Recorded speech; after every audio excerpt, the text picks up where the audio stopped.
نحمده ونسلم ونصلي على رسوله الكريم أما بعد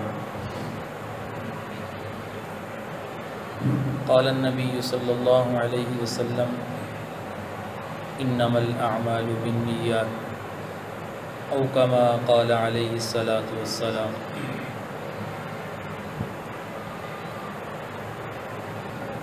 اللہ رب العزت نے ہم سب کو دنیا میں نیک اعمال کرنے کے لیے بھیجا ہے، اور انہی اعمال کا قیامت والے دن وزن ہوگا۔ اللہ تعالیٰ ایک ترازو کو قائم فرمائیں گے، ایک طرف نیک اعمال رکھے جائیں گے، دوسری طرف برے اعمال رکھے جائیں گے۔ اگر نیک اعمال بڑھ گئے تو ایسی عورت کامیاب ہے، ایسا مرد کامیاب ہے۔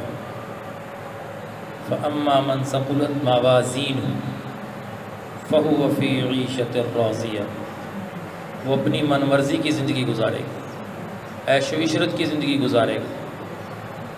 اللہ اس کا استقبال فرمائیں گے، اس کی مہمان نوازی ہوگی جنت کی صورت میں، اس کی خوشی کی انتہا نہیں رہے گی۔ وَأَمَّا مَنْ خَفَّتْ مَوَازِينُهُ، اگر نیک اعمال کم ہو گئے اور برے اعمال بڑھ گئے تو بہت بڑا پریشانی کا مرحلہ ہوگا۔ فَأُمُّهُ حَاوِيَةٌ، اس کا ٹھکانہ حاویہ ہے۔ وَمَا أَدْرَاكَ مَا هِيَ، تمہیں کیا پتہ وہ کیا ہے؟ نَارٌ حَامِيَةٌ، وہ دہکتی ہوئی آگ ہے۔ تو معلوم ہوا اعمال کا وزن ہوگا، اور جتنے بھی نیک اعمال ہیں ان اعمال میں وزن کس چیز سے پیدا ہوتا ہے؟ جس سے پاک کے اندر بات آتی ہے کہ جس قدر وہ عمل اللہ کو راضی کرنے کے لیے کیا جائے گا اتنا وہ عمل قیمتی اور وزنی بن جائے گا اور خوبصورت بن جائے گا، اس لیے کہ اس عمل میں اللہ کی رضا مقصود ہے اور کوئی مقصد مقصود نہیں۔ نبی صلی اللہ علیہ وسلم نے ارشاد فرمایا ہے، مفہوم ہے کہ صحابہ ایک مد تھوڑا سا صدقہ کریں اور بعد میں آنے والے احد پہاڑ کے برابر صدقہ کریں تو برابر نہیں ہو سکتا۔ کیوں فرمایا؟ کہ صحابہ کا جو اخلاص تھا بعد میں آنے والے اس کے ذرے کو بھی نہیں پہنچ سکتے۔ تو معلوم ہوتا ہے کہ اخلاص سے عمل کے اندر تقویت پیدا ہوتی ہے، عمل کے اندر طاقت پیدا ہوتی ہے، عمل قیمتی بن جاتا ہے۔ عمل تو اچھا ہے، دیکھنے میں بہت خوبصورت ہے، دیکھنے والے بھی تعریفیں کر رہے ہیں، لیکن کرنے والے اور کرنے والی کے دل میں اس کا ریا ہے کہ مخلوق راضی ہو جائے، مخلوق خوش ہو جائے، مخلوق میری تعریفیں کریں۔ بہت اچھا عمل ہے، مقصود اپنی تعریف کروانا ہے، نیت کا فساد ہے، دنیا میں اپنی شہرت ہے، تو یہ بڑے سے بڑے عمل کو زیرو کر دیتا ہے، بڑے سے بڑے عمل کو۔ نبی صلی اللہ علیہ وسلم ارشاد فرماتے ہیں، قیامت والے دن 3 شخصوں کو لایا جائے گا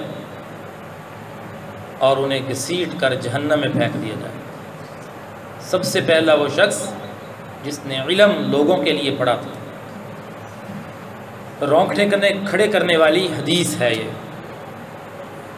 کہ جس نے علم لوگوں سے واہ واہ کروانے کے لیے پڑھا، لوگوں کو راضی کرنے کے لیے پڑھا، لوگوں سے تعریفیں کروانے کے لیے، مولانا صاحب، عالمہ صاحبہ، مفتی صاحب، قاری صاحب، قاری صاحبہ، قاریہ صاحبہ، یہ کروانے کے لیے میری شہرت ہو جائے، میرا نام پیدا ہو جائے، لوگ مجھے جاننے لگ جائیں، اس کا یہ مقصود تھا علم کا، تو فرمایا جائے گا تیرا یہ مقصد پورا ہو چکا ہے اور اسے گھسیٹ کر جہنم میں پھینک دو۔ مجھے بتاؤ کیا علم کو معمولی چیز ہے؟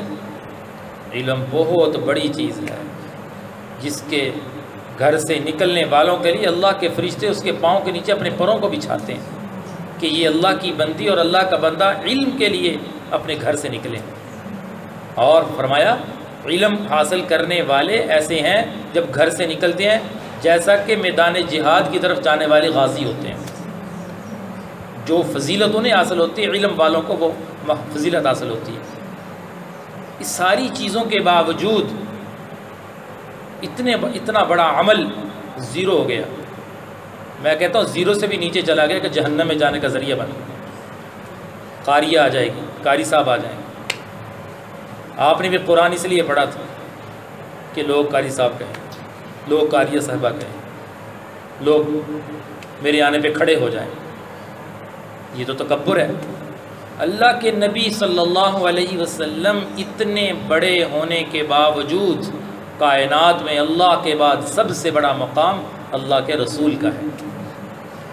صحابہ فرماتے ہیں اللہ کے نبی یہ پسند نہیں فرماتے تھے کہ صحابہ میرے آنے پہ کھڑے ہو جایا کریں، نہیں پسند فرماتے تھے، منع فرماتے تھے۔ اور جب مجلس لگی ہوتی اللہ کے نبی تشریف لاتے، مجمع میں جہاں جگہ ہوتی اللہ کے نبی بیٹھ جاتے۔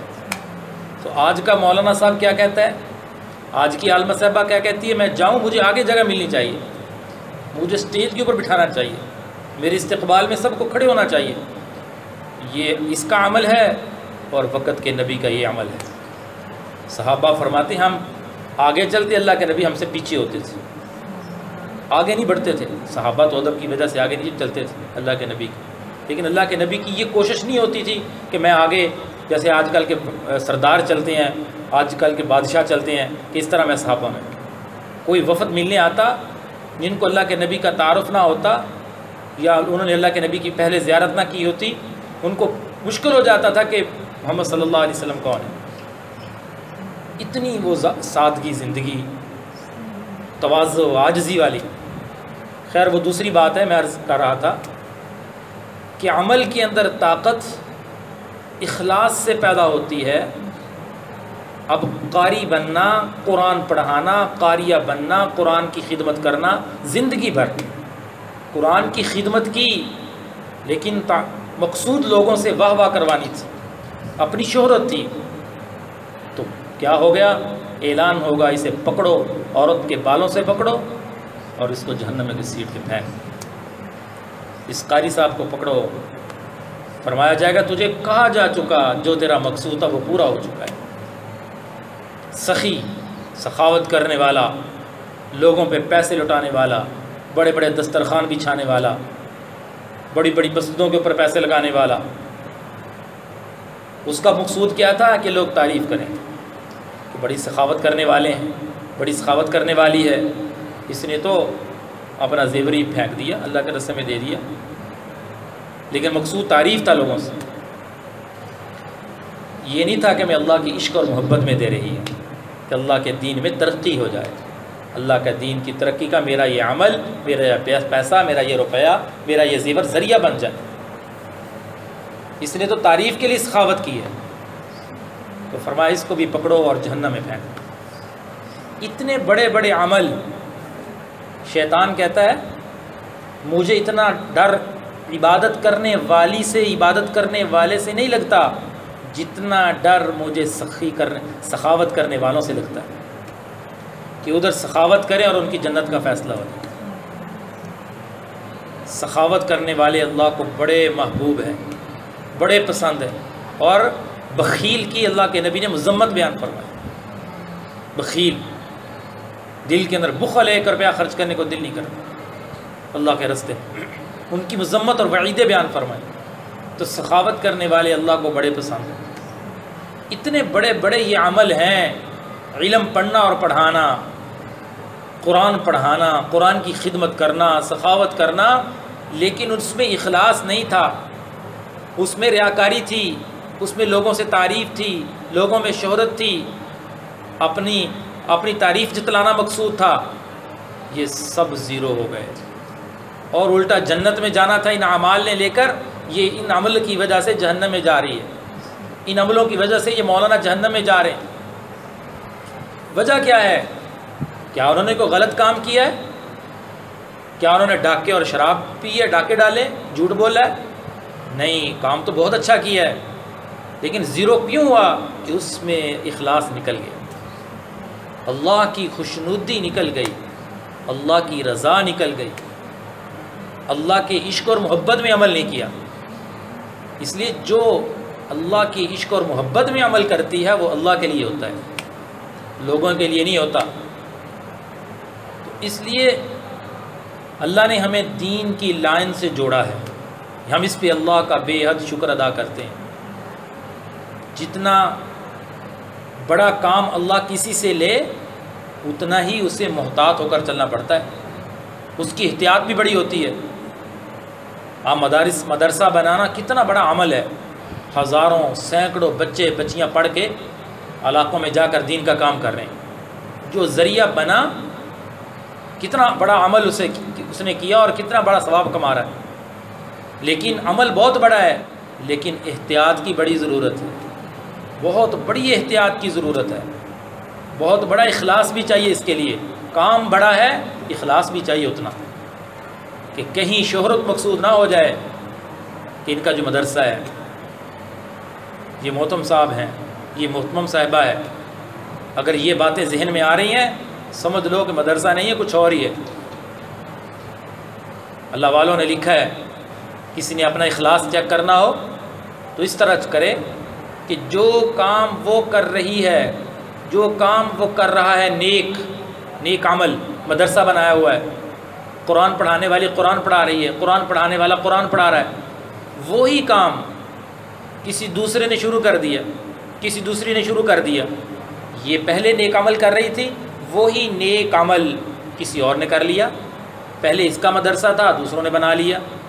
اب یہ اپنے دل کی کیفیات دیکھے، دل کے اوپر غور کرے کہ دین کا اور کام جو شروع ہوا ہے اس سے مجھے تکلیف ہوئی ہے یا خوشی ہوئی ہے۔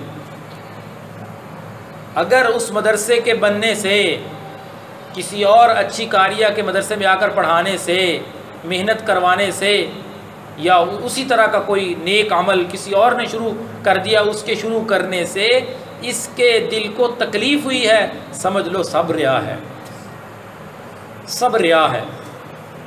اگر اس کے دل کو خوشی ہوئی، اس نے اللہ کے سامنے ہاتھ اٹھائے، اللہ ہمارا تو ایک مدرسہ تھا، چلو ایک اور بن گیا، دین کو زیادہ فائدہ ہو جائے گا۔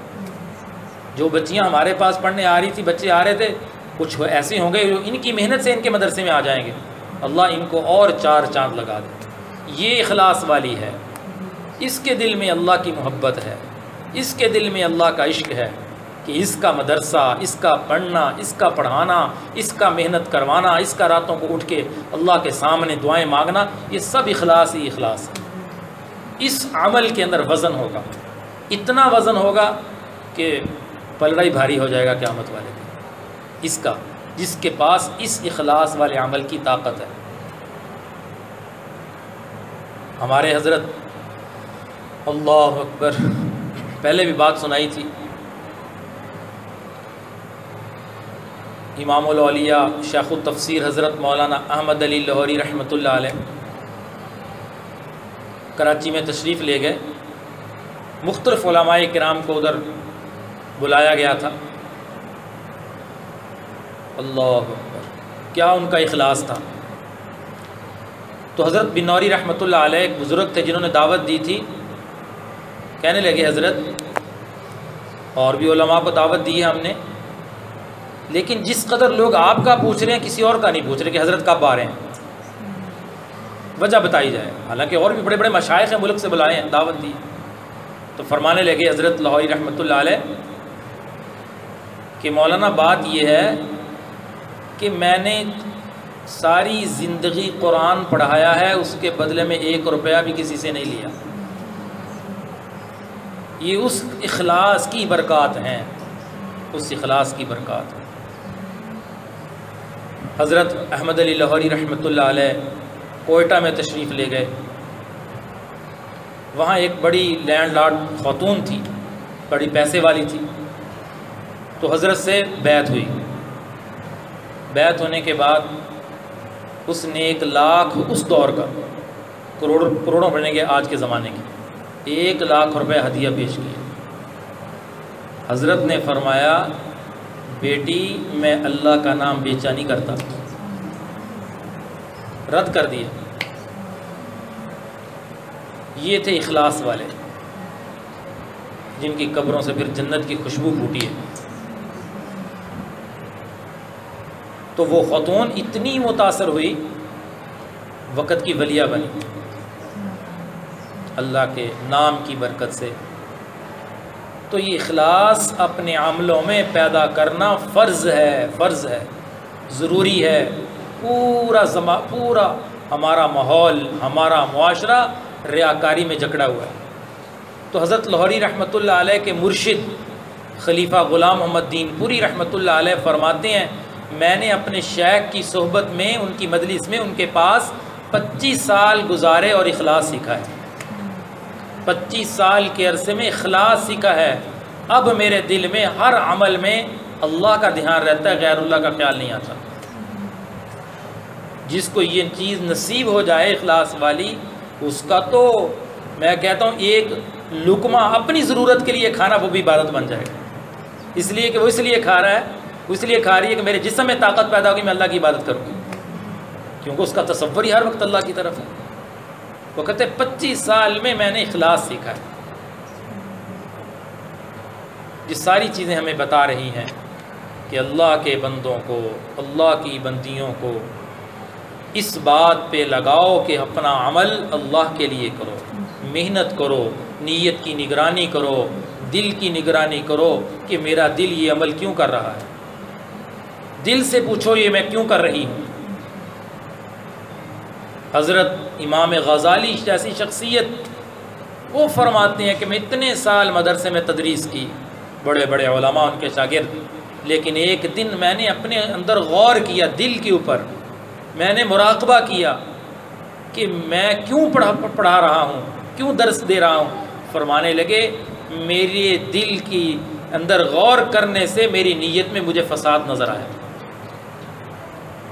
فرمایا میں نے تدریس چھوڑ دی، میں وقت کے شیخ کے پاس گیا، ان کے ہاتھ پہ بیعت کی، ان کو ساری صورتحال بتائی، انہوں نے کہا چھوڑ دو ابھی پڑھانا، یہ خطرناک ہے ریاکاری کے لیے پڑھانا، یہ تو کوئی اور لائن ہے، کسی اور راستے پہ چل رہی ہے۔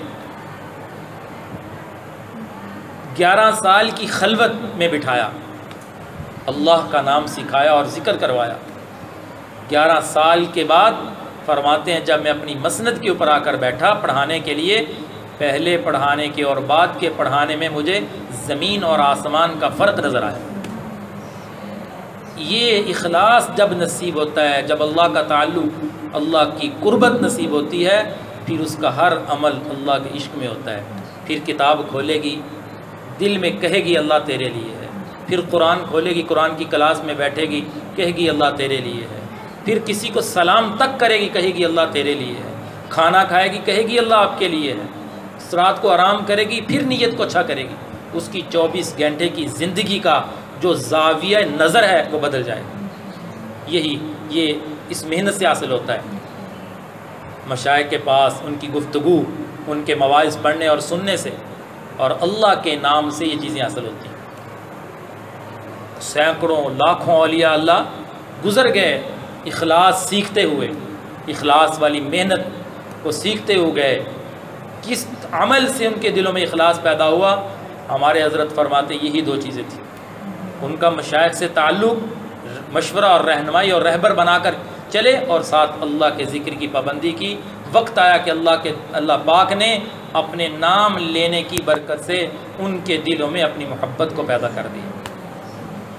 یہی اللہ کی محبت جب پیدا ہوتی ہے تو اخلاص خوب ترقی کرتا رہتا ہے۔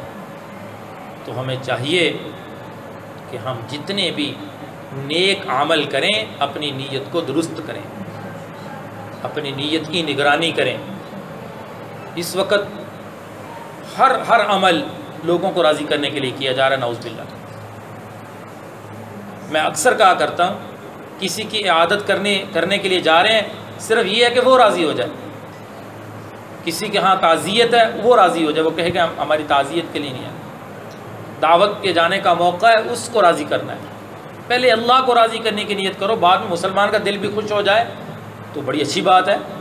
جاؤ اللہ کے نبی کی سنت دعوت پہ جانا اس لیے جا رہے ہیں، کسی کی کہاں تعزیت کے لیے جانا میرے نبی کا طریقہ ہے، کسی کی عادت کے لیے جانا میرے نبی کا طریقہ ہے، حتیٰ کہ یہاں تک فرمایا جب تم چھوٹے بچوں سے پیار کرو تب بھی نیت کرو کہ میرے نبی بچوں سے پیار فرمایا کرتے تھے، میں اس لیے کر رہی ہوں تمہارا بچوں سے پیار کرنا بھی ثواب بن جائے، بچوں کے سر کے اوپر ہاتھ رکھنا بھی ثواب بن جائے۔ تو چھوٹے چھوٹے عمل میں، اب چھوٹا سا عمل ہے لیکن اللہ کے لیے کیا ہے۔ ایک آدمی رستے میں جا رہا ہے، اس نے ٹہنی کو کاٹ دیا، رستے میں بڑی ہوئی تھی کہ لوگوں کا آنے جانے کے لیے تکلیف، اللہ راضی ہو جائیں گے، ٹہنی کو کاٹ دیا۔ ٹہنی کاٹنا کتنا بڑا عمل ہے، بہت معمولی سا عمل ہے، تو اللہ کے نبی فرماتے ہیں میں نے اس کو جنت میں چلتے پھرتے دیکھا ہے اس عمل کی بدولت۔ عمل چھوٹا ہے لیکن اخلاص نے اتنی طاقت پیدا کر دی کہ وہ عمل جنت میں لے جانے کا ذریعہ بن گیا۔ وہ فاحشہ عورت نے بلی کے بچے کو بچا لیا، عمل معمولی سا ہے، کوئی لمبی چوڑی باتیں نہیں کی، اس نے تہجد نہیں پڑھی، لیکن اللہ کی رحمت فوراً آئی اور اس کی جنت کا فیصلہ فرما دیا۔ اس لیے ہمیں نہیں پتہ کس کا اللہ کے نزدیک کیا مقام ہے، تو ہم چونکہ اس لائن میں لگے ہوئے ہیں جو دینداری کی لائن ہے، لوگ مدرسے والوں کو بڑی اچھی نظروں سے دیکھتے ہیں کہ علم پڑھنے والے ہیں، پڑھانے والے ہیں، تو ہم اپنے عملوں میں اخلاص پیدا کرنے کے لیے ان محنتوں کو اختیار کریں جن کی بدولت اللہ کی رضا اور اخلاص نصیب ہوتا ہے۔ مدرسے والے تو اس فکر میں ہیں، بہت سارے لوگ کہ فلاں مدرسے کی اتنی تعداد ہے، ہماری اتنی تعداد ہے، تعداد کا مقابلہ ہو رہا ہے، یہ اخلاص نہیں ہے، یہ ریا ہے۔ اس لیے ہم کسی سے مقابلے کی کوشش نہ کریں، ہم کسی کی طرف نہ دیکھیں، ہم کوئی عمل کریں کسی سے تعریف کرانے کے لیے، کوئی ملامت کرے کرتا رہے، ولا یخافون لومۃ لائم، کوئی کسی کی ملامت کا خوف نہ ہو، کسی سے تعریف مقصود نہ ہو، بس آپ نے عمل کیا، بس اس کو اللہ کے حوالے کر دو، اللہ تیرے لیے کیا ہے، کوئی تعریف کرے کوئی ملامت کرے مجھے اس کی کوئی پرواہ نہیں ہے، میرا مقصود آپ ہیں، آپ کی محبت ہے اور آپ کا عشق ہے بس، اور آپ کی رضا میری مقصود ہے۔ ذکر کے لیے بیٹھو تب بھی ہر اللہ اللہ کہنے پہ یوں ہی کہو کہ اللہ آپ کو راضی کرنا چاہتی ہوں، ذکر سے اور میرا کوئی مقصد نہیں ہے، کوئی مقصد نہیں ہے دنیاوی، کچھ خواب آئیں، کوئی نور نظر آئے، کچھ فلاں کام ہو جائے، بالکل مقصود نہیں ہے، بس میرا مقصود آپ ہے کہ آپ مجھ سے خوش ہو جائیں، قیامت والے دن کہہ دے کہ میرا نام لینا مجھے پسند آ گیا تھا، یہ بات کہہ دیں اللہ پاک۔ جیسے حضرت رابعہ بصریہ کے لیے فرمایا کہ ہماری رابعہ کی وہ چادر بھی سنبھال کے رکھو جس میں ذکر کیا کرتی تھی، تو اللہ ہمیں ہمارے لیے کہتے ہیں ہمارے ساتھ اللہ کا گفتگو کر لینا، مخاطب ہو جانا، اس سے بڑھ کر کوئی اعزاز ہی نہیں ہے۔ جو اللہ سے عشق اور محبت کرنے والے وہ اس طرح کی باتیں کیا کرتے ہیں، کسی کی طرف نہ دیکھو کہ کون کیا کر رہی ہے، نہ تعریف مقصود ہو نہ شہرت مقصود ہو، بس یہ مقصود ہو کہ میرا اللہ مجھ سے راضی ہو۔ ہر عمل میں صبح سے لے کر شام تک کے اپنے اعمال دیکھو میں نے کیا کیا کرنا ہے، اور شام کو دیکھو مراقبہ کرو کہ میرا کون سا عمل کس لیے ہوا ہے، اگر اللہ کے لیے ہو اللہ کا شکر ادا کرو، اگر ریاکاری آئی ہے تو اللہ سے معافی مانگو، استغفار کرو، تو اللہ ہمیں اگر اس ترتیب سے ہم چلیں گے اللہ ہمیں ضرور اخلاص بھی نصیب فرما دے گا۔